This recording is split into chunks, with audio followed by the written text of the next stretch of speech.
যাব প্রবাসী সংবাদে।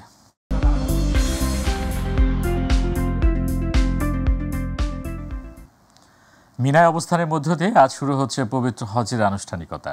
এরই মধ্যে তাঁবুর শহর হিসেবে পরিচিত মিনায় পৌঁছাতে শুরু করেছেন মুসল্লিরা। প্রতিনিধি এম সাইফুল ইসলাম জানান, মিনায় পৌঁছেছে 10 লাখের অধিক হাজি। সবার মুখে মুখে লাব্বাইক আল্লাহুম্মা লাব্বাইক ধ্বনি। 7 জিলহজ সন্ধ্যার পর মক্কার পবিত্র মসজিদুল হারাম বা নিজ আবাসন থেকে হজের নিয়ত করে মিনার উদ্দেশ্যে রওনা করে হাজিরা মিনায় অবস্থান করছেন।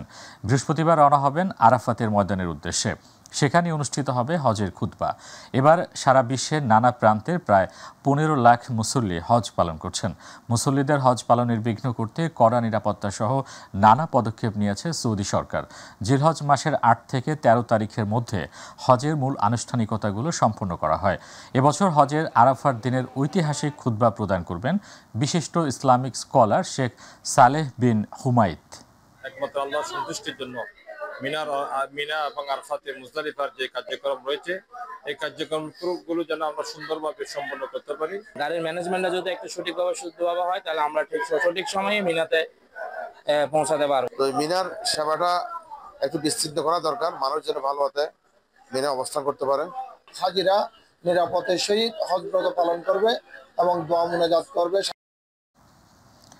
মালয়েশিয়ায় বিশ্বের রেকর্ড সৃষ্টিকারী আমেরিকান ব্রাহ্মা সহ বিভিন্ন উন্নত জাতির গরুর উৎপাদন করে তাক লাগিয়ে দিয়েছেন প্রবাসী বাংলাদেশি মালয়েশিয়ান যৌথ উদ্যোক্তা। এসব বিশ্বখ্যাত গরু প্রদর্শনে কুয়ালালামপুরের শাহ আলম স্টেডিয়ামে শুরু হয়েছে বিশাল গরুর হাট।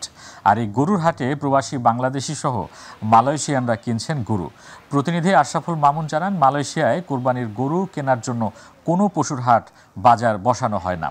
এই প্রথম কুয়ালালামপুরে গরুর হাট বসানো হয়েছে। দেশটির আইন অনুযায়ী নির্দিষ্ট মসজিদ ও খামার ছাড়া গরু জবাই নিষিদ্ধ। খামারে অথবা নির্দিষ্ট মসজিদে গরু কোরবানি করে মাংস বিতরণ করা হয়। এই গরুর হাটে রয়েছে Brahma cross, Brahma Belgium blue, ফ্রান্সিস লেবুচিনি, ফিজিয়ান, ইন্দো মালয়েশিয়ান শতাধিক গরু। গরুটা দেখে এখানে নিজের গরু নিজে পছন্দ করতে পারে। এই উদ্যোগ মালয়েশিয়াতে টাই ব্র্যান্ডস নিয়েছেন।